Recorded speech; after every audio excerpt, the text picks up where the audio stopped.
Hey guys, and welcome to another episode of Top 5 Greatest Drifts with BrogAutohaus. I wanted to start today's video off real quick just talking about the new Ghost Ride event that they released for Halloween here, and just kind of wanted to express my frustrations with it. You know, we've done a lot of these chase events in the past with this game. They do it, you know, every few events will be a chase event, maybe every 5 or something. It's not super often, but this one in particular has really been frustrating me. So as you can see, you can pick anywhere between tier 1 and tier 5 cars, and you decide, you know, what tires you're going to run on it. Now, my frustration mainly comes with the fact that I'm going to pick a car before I know, you know, what I'm going to be chasing. When you load into the map, it just gives you something to chase, and you got to kind of roll with it. Now, my frustration comes where, you know, they have the semi-truck you can chase, the Caravan G6, the new Hot Rod, and some other stuff. But the problem is they're running different tires every time. So maybe I enter with the Bimmy P30 like I'm showing here on the Sport tires. And the last time I entered, I was chasing the Hot Rod on street tires. So I had too much grip with my Sport tires and therefore couldn't get a proper chase run. Now I've had other situations where then I'm like, okay, maybe I'll go down to the street tire and try to chase again. Well, then when I switch to the street tire, they load up a Caravan G6 that's on semi-slicks, and I have no opportunity to keep up with that car. So it's really kind of chance on if you match up the right tire. The semi-truck changes from semi-slicks to sports to street tires, and you just have no idea what it's going to be by the time you enter the event. So you know, obviously I can use a tier 5 car like the Loki M4 or the Patron GT, and say I put the Patron GT on semi-slicks and enter in hoping that I'd be chasing either a semi-truck or rat rod or any of them with a semi-slick tire, but it seems that every time I do that, the car I'm supposed to be chasing is running a different tire. So I'm not sure why they did that in this particular chase event. In the past, they've done it where the lead car always is on street tires or always is on sport tires no matter what. And that's definitely the way to go because then we know what tires to run when we enter those events. So anyways, that's just my quick little rant on my frustrations with this new event. But nonetheless, it's still a great way to gain gold, gain silver, and do some chasing. So we're going to jump out. I'm going to show you a couple of my runs from this Halloween event to see if I can give you guys a little bit of tips and tricks here on how to, you know, get the most points and get the best out of every opportunity. So we'll jump over to that, and then we'll finish it up with the top 5 greatest drifts of the week. And thank you guys for sending those submissions. We also did add a page to the Discord channel where you can submit drift clips there. If you have trouble sending them in an email to broghammerautohaus@gmail.com. You can also submit them now to the Discord channel, and that's going to be another spot where I will be kind of going over those videos and making a new video for you guys pretty much every single Friday. So stay tuned for that. Let's get to the video. So here we go, guys. As you can see, I'm using the Bandit in chase. I am running the semi-slick tires and he's running sports, and so in this case I had a little bit more grip than him. It didn't pose to be that much of an issue, but typically when you have more grip than the car in front of you, you need to position your car closer to your front end should be closer to the rear end of his vehicle, because naturally your car is going to push more forward into the inside of the corner than something with a little less grip. So stick back towards that rear fender, and that should help you out quite a bit when you're chasing with a grippier tire. Now the opposite is true when you're using, you know, if I would have used a street tire here and had way less grip, I'm going to want to be pretty much on the far inside with my front bumper all the way towards his front bumper, because he's going to be faster around the corner, so naturally you need to cut the corner just a tiny bit to stay with him. Now this is only really an issue with having different tires than what the lead driver has.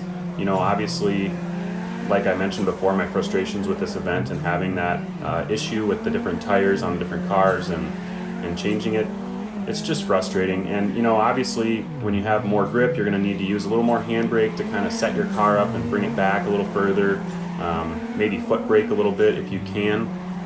With the way my controls are set up, I have trouble foot braking because my brake's on the right side of the screen and I can't switch my hand over there because I'm using my left hand for steering. So just a couple little quick tips and tricks, and then I have a small clip here of just a funny accident that happened in one of my other runs where I did a little flip and I was only on like 8% tire tread, so there was nothing left. I was starting to spin out and fall back, and I couldn't keep up with him. So kind of a funny situation, but thought I'd show you guys that funny little clip. Now let's jump into our honorable mentions for top 5 drift clips. First we have RASHAD Weeks, or Weekus. I hope I'm not butchering that last name, but we are going in for a little tandem here, and this is on San Palazzo. Nice little tandem. He gets out to the outside, kind of sticks it to the door. Nice transition at the same time. I do really enjoy these kind of drone clips. I think it's funny. It looks similar to how Formula Drift records their drone footage when they're doing their tandem chasing and championship stuff. So really well done, RASHAD. Thank you for your submission as always, and just a nice smooth finish there following that chase driver. Another honorable mention here is That Alien. This is a nice clip. You know, it's just a solo drift clip. He's kind of cruising around, not necessarily getting to the outside edges like I'd like to see, but thought it was worth an honorable mention. He sends it in here in the parking garage and does a nice little 360, and then finishes out the corner and continues the drift. And as I mentioned earlier, you guys, the Discord channel link will be in the description below. So go ahead and check that out, and if you want to submit drift clips there, you certainly can. Otherwise, you can email them to BrogAutohaus@gmail.com. Both of those options will be in the description below, so whatever you guys prefer to use to send those, and these videos get posted every Friday. Don't forget to subscribe to the channel if you haven't already. I appreciate everybody that follows me. It really helps me out and makes me want to continue making these videos. It's not necessarily bringing in a ton of cash, but you know, it's fun. I enjoy doing it. I love the game, so really cool. We had another honorable mention by Oaks. This is another kind of fluky deal that happened. I thought it was pretty funny. He flips and goes over the bleachers, gets a little tire skid mark on the bleachers there, which I thought was really cool. So thank you, Oaks, for your submission. I thought that was just really funny. It's hardly ever going to happen like that again. Number 5, let's jump into it. Mason PASTEUR. Nice drift clip here. He's got the A90 Supra chasing down. It looks like the Eleganto up front, and the body kit on the Supra is just gnarly. I think that body kit looks absolutely insane. It's not really a style I prefer, but really cool clip. Number 4, Leon It. He does a nice little drift here and just punts that little fire extinguisher. I thought that was super cool, and I thought this one was worth a little slow-mo here. I know it's kind of a glitchy little image here, but goes right through and just perfectly punts the extinguisher out without hitting that light post. So very well done. Thank you for the submission. Really cool to see that kind of stuff. You know, it doesn't happen often, but that's extreme precision, so really cool clip. Number 3, we've got RASHAD Weeks, who had an honorable mention as well, and always has banger drift videos that he's submitting. We're here on Atron, and he is just on the door after entry, doing a really good job of sticking with them. Transitions a little late there, falls behind, but that's bound to happen from time to time. We're not all perfect, but really cool clip, RASHAD. Appreciate your submissions as always, and we're in that spot there. Number 3. Number 2, we have SCOTTY CYS. Nice huge backy with the Miata here, the MX590S. Really cool. Gets his bumper out to the far side, flicks it over, gets all the way out to that outside edge, little bumper tap, and then again flicks it for a nice bumper tap. That was just a great clip. Nice job. Number 1 goes to Oaks. Oaks has been a long time person that submits video clips to me, and this one he's just riding the wall like crazy. Really cool clip, and then just barely passes by that car that's coming the opposite direction on the inside of the corner. So super cool clip, Oaks. Appreciate the submission as always. Congratulations on number 1. That's going to do it for today's video, guys. I appreciate you as always. Don't forget to put your life in drive and subscribe to the channel. Thanks for watching, guys.